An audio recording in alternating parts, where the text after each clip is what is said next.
अस्सलाम वालेकुम, मेरा नाम वहीद अली खुसरो है। आज का जो हमारा टॉपिक है वो है न्यूक्लियस के बारे में। बेटा, न्यूक्लियस क्या होता है उसको हम थोड़ा सा सुनेंगे गौर से। आप भी अपना ध्यान देना। कहता है कि जो न्यूक्लियस है, सुनना, the nucleus is the largest organelle in the cell. बेटा, ये सेल में सबसे बड़ा ऑर्गेनेल होता है न्यूक्लियस। और इसको न्यूक्लियस क्यों कहा गया है? क्योंकि इसकी जो लोकेशन है वो सेल के सेंटर पे होती है, इसीलिए इसको न्यूक्लियस कहा गया है। And contains cell's genetic information in the form of DNA. और बेटा, न्यूक्लियस में क्या होता है? सेल का जेनेटिक इंफॉर्मेशन होता है। किसके फॉर्म में? डीएनए की फॉर्म में। अब डीएनए क्या होता है? डीएनए का फुल फॉर्म है डीऑक्सीराइबोन्यूक्लिक एसिड। ठीक है, डीएनए एक जेनेटिक मटेरियल है। जो भी कैरेक्टरिस्टिक्स है पेरेंट से ऑफस्प्रिंग तक वो कैसे पास होती है? डीएनए की मदद से। Nucleus is covered by two phospholipids membrane known as nuclear envelope. और बेटा, इसमें क्या कहता है कि जो हमारा न्यूक्लियस है वो कवर होता है किससे? Two phospholipids membrane. जैसे कि हमारी सेल मेम्ब्रेन किस चीज से कवर हुई थी बेटा? वो भी फॉस्फोलिपिड लेयर की कवर हुई थी, लेयर से कवर हुई थी। ऐसे ही हमारा जो न्यूक्लियस है उसकी जो मेम्ब्रेन है वो भी फॉस्फोलिपिड से कवर हुई है। और उसको क्या कहा गया है बेटा? Nuclear envelope. जो इस न्यूक्लियस की मेम्ब्रेन है उसको न्यूक्लियर एनवेलप कहा गया है। इस सारे जो सारा वाला पार्ट है इसको न्यूक्लियर एनवेलप कहा गया है। That separates nucleus and it's contents from the cytoplasm. बेटा, ये न्यूक्लियर एनवेलप का कौन सा काम है?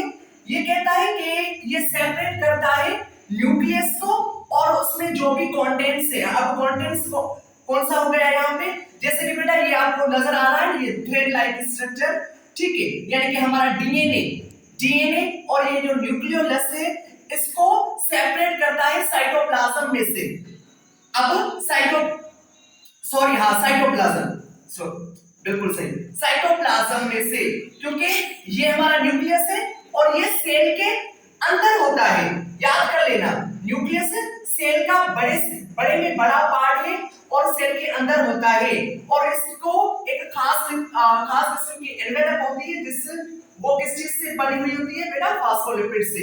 और इस न्यूक्लियर एनवेलप का कौन सा काम है बेटा? वो सेपरेट करता है न्यूक्लियस और उसके कंटेंट्स को फ्रॉम द साइटोप्लाज्म, यानी कि साइटोप्लाज्म से। अब देखो, ये सपोज करो हमारा सेल है, ये हमारा बेटा सेल हो गया। अब ये जो न्यूक्लियस है सेल के अंदर होता है। याद कर लेना, ये जो न्यूक्लियस है सेल के अंदर होता है, इसीलिए।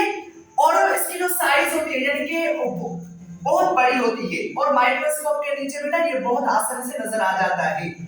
ठीक है, अब थोड़ा मैं इसके और भी स्ट्रक्चर्स के बारे में बताऊंगा, गौर से सुनना।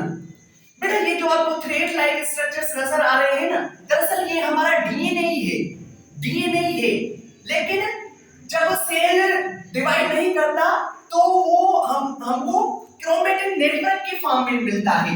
जब ये सेल ऐसे जब डिवाइड अपने आप को नहीं करता तो ये डीएनए हमें क्रोमेटिन नेटवर्क की फॉर्म में मिलता है। इतनी बात समझ में आ गई? और ये न्यूक्लियोलस है। न्यूक्लियोलस का मैं आपको आगे जो हमारे लेक्चर्स आएंगे तो उसको वहां पर मैं आपको बताऊंगा कि न्यूक्लियोलस का कौन सा काम होता है। बेटा, ये जो छोटी सी ओपनिंग्स आपको नजर आ रही है ना, इनको न्यूक्लियर पोर्स कहा गया है। न्यूक्लियर पोर्स का कौन सा काम है?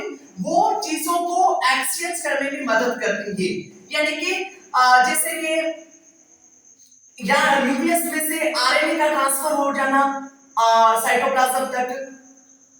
ठीक है, यानी कि ये न्यूक्लियर पोर्स जो हमारे हैं वो चीजों को बाहर जाने और अंदर आने के लिए हेल्प करती है। अगर मेरा लेक्चर आपको अच्छा लगा हो तो मेरे चैनल को लाइक और सब्सक्राइब जरूर करना ताकि मेरे जो नए वीडियोस है वो आप तक पहुंच सके। Thank you for watching. अल्लाह हाफिज। टिक करना सकते हैं। टिक करो।